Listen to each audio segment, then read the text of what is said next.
Hello folks, welcome to Solar Pulse. I'm your host Kuda Munemo, and today we just want to go through the solar panel data plate and why it is important for you to know the information that is at the back of your solar panel. You realize there are many data plates that goes either with your television or even the inverter itself. That information is important for you to know how your system can operate. And once we know this information, it helps us in designing a robust solar system. I've come across scenarios whereby someone then oversizes the solar array and put a smaller inverter. Then what it means is that you end up shortchanging the client in terms of the system robustness. So then it's important to make sure as you are designing the system, you understand these parameters which are at the back of your solar array in order to come up with an optimized solar system that meets the customer's requirements. So the first port of call is to understand what is called the max power. So the max power basically is the capacity of your solar panel. So a panel can be 500 watts, can be 450 watts, can be 320 watts. Becomes the max power, and these are the details that are at the back of your solar panel. It's important to be able to read this information because someone can sell you a panel saying it produces X, but if you don't read that information, you won't be able to know exactly the capability of your solar panel.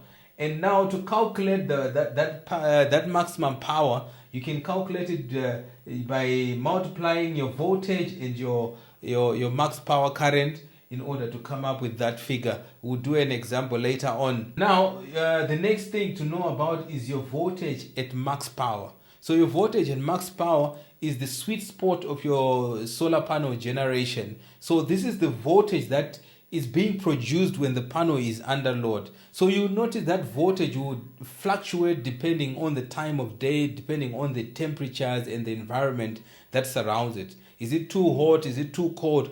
All those factors affect your solar panel generation, but it's important to understand the sweet spot of your solar panel. So as the seasons are going through, the max power can also be affected. Then you have your current max power. It's literally the same thing. It's current under load. This is now when you have multiplied your current plus your voltage to get the max power. Then we have what is called the open circuit voltage. So the open circuit voltage is out of the box voltage. You take out your panel, you put it under sunlight, then you measure the voltage that comes from the solar panel. You should get it as close as possible to the voltage that is written at the back of your panel. Obviously, the environment and the temperatures play a role in order to get the right figures coming out. So it has to be measured under the right temperatures that allows you to get the best possible feedback. But it's also important to understand the stages at which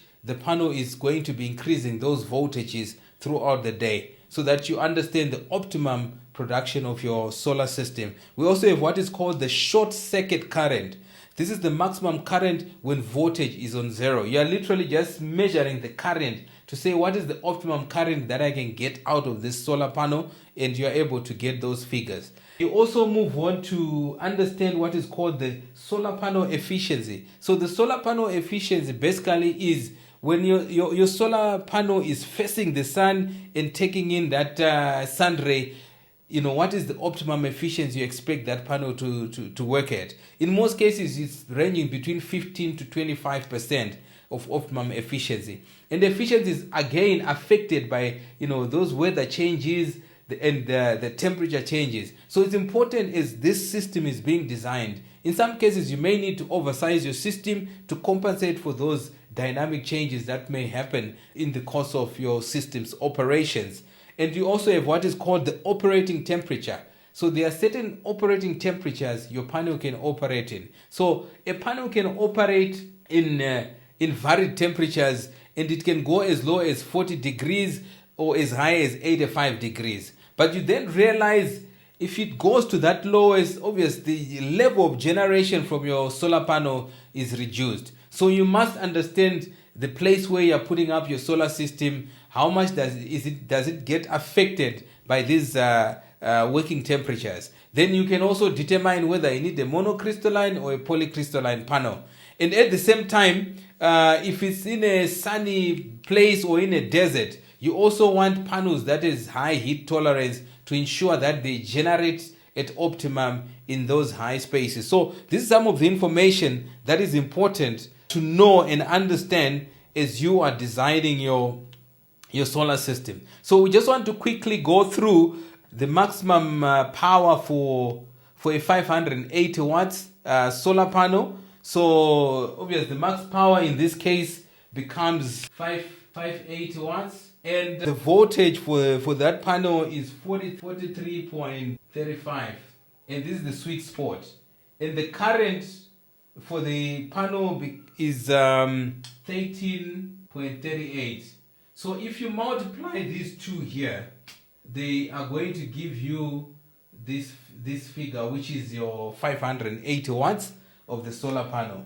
Then you also have what is the open circuit voltage. In most cases, the open circuit voltage is way higher than the sweet spot where the panel is operating at under load. So before load, your panel is going to be generating 52.31 volts.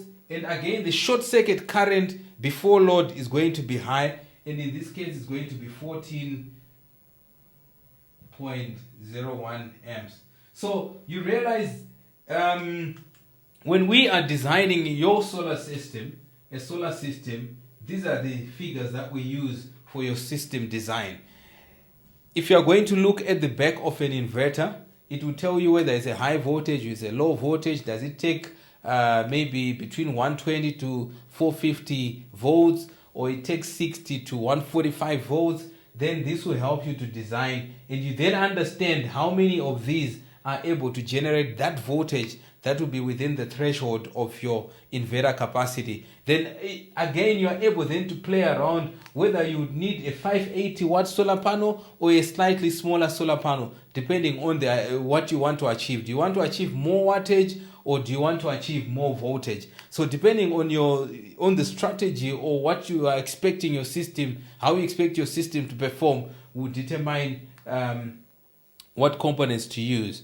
So just to move on, we want to look at the efficiency. So the efficiency of this panel is 22. It's 22%. This is under the right temperatures. So in this case, the right temperature is expected to operate at almost 22%, is 25 degrees Celsius. So that's the sweet spot where you can expect your panel to perform at its optimum. But at the same time, you realize there's a range that you can work with. If it goes around 15 degrees or slightly goes up, it will still generate good power, but it may obviously it will drop the generation efficiency. So taking that information into consideration, you can do that by understanding the back of your solar panel. It will give you all the information that you need, and you begin to research on the area where you need to put up the solar panel. So you realize in Harare, the temperatures are fairly lower than when you go to Gwanda.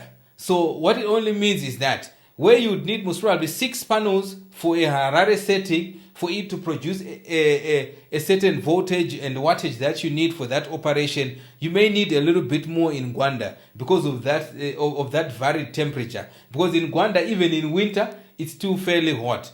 So because it's too hot, in some instances, the productivity of your alley is affected. So in that case, you want to make sure the sizing has been done correctly to compensate for those losses that will happen. The only way we can do that and we can master that information is by understanding this information that is at the back of our solar panel. So the temperature, the operating temperature range is minus 40 and 70 degrees. Now, just to move on to do a quick example of a 6 kilowatt system. We just want to quickly calculate a 6 kilowatt system based on the information that we have provided here, where we have a 580 watt solar panel which is producing a max power of 43.35 and a current of 13.38 with these open circuit voltage details here. So with our 6 kilowatt inverter, for example, a grow watt can take a maximum of 8 kilowatt. Let's say, for example, for interest sake, a client would want to max out the productivity of the panel, of the solar generation on a 6 kilowatt. So we've got a 6 kilowatt inverter with max input of 8 kilowatt. And for us to generate this 8 kilowatt that is required, how many panels do we need? That is one of the most important things to calculate. And what size of solar panels are you going to use to design this system? So now the beauty is we now have bigger solar panels which takes less space, so you can also consider that, or you can consider maybe the 450s as an alternative. So in that scenario, what you then need to do is to calculate. In this case, we have discovered that we need 14 solar panels by 580. And our inverter here is 2 MPPTs and it's high voltage, which is a range of 120 to 450 VDC. Now, in this scenario, and our current here is 18 amps. Which means there's no way you're going to series and parallel this kind of setup. All the panels has to go in as in series. But at the same time, you want to achieve the 8 kilowatt that the client requires. So in this scenario, what then it means is that with our 14 panels and 2 MPPTs, each MPPT is going to get 7 solar panels. So if we calculate this 52.31, we are going to get 366 volts, which is less than our 450 VDC, but above the 120 that is required. So each MPPT is going to be carrying 366 volts because we are putting each MPPT with 7 solar panels, and in total, in turn, is going to generate our 8 kilowatt solar panel. But if you decide to go even a different route, whereby you're going to put up 450 watts, it means you need 18 solar panels, which obviously is going to take more space. But of the 18, you are going to make them as 9, and the voltage range in most cases is around 49. So if we're going to produce 49 volts, then it's way under the threshold. So this will help you in designing your system if you know the details. So we had scenarios whereby a client wants a 5 kVA inverter, and the 5 kVA is taking a 450 VDC, and you, in your design, you would have said, I'll supply 10 solar panels. So if you're going to supply 10 solar panel on an inverter, that is a threshold of 450 VDC. It means if you are going to have a panel that is 49 volts by 10, it's going to be slightly above the size of the inverter. In other words, you have one panel which you are not going to use because there was a mismatch on the design. So it's very important to make sure as you are designing your system, you understand this information at the back of your solar array. It will help you to make sure the design comes in solid. And as you are setting up your system, it's important to go through again this detail, because once you have that detail, you don't make mistake as you set up your system. So there you go from us at Solar Pulse. This is the information that we wanted to divulge to you so that you know the importance of the information that is at the back of your solar panel. It's the same with your inverter. Inverter is a data plate as well, which you need to make sure you understand how to calculate your solar array to make sure it fits with the inverter that you want to supply. And the same thing with the battery. What battery are you using? Is it 24 volt? Is it 48 volt? It is also details that you need to understand in order to make sure the right voltages are set to charge your to charge your battery when the time comes. So from us at Solar Pulse, I hope this is helpful information.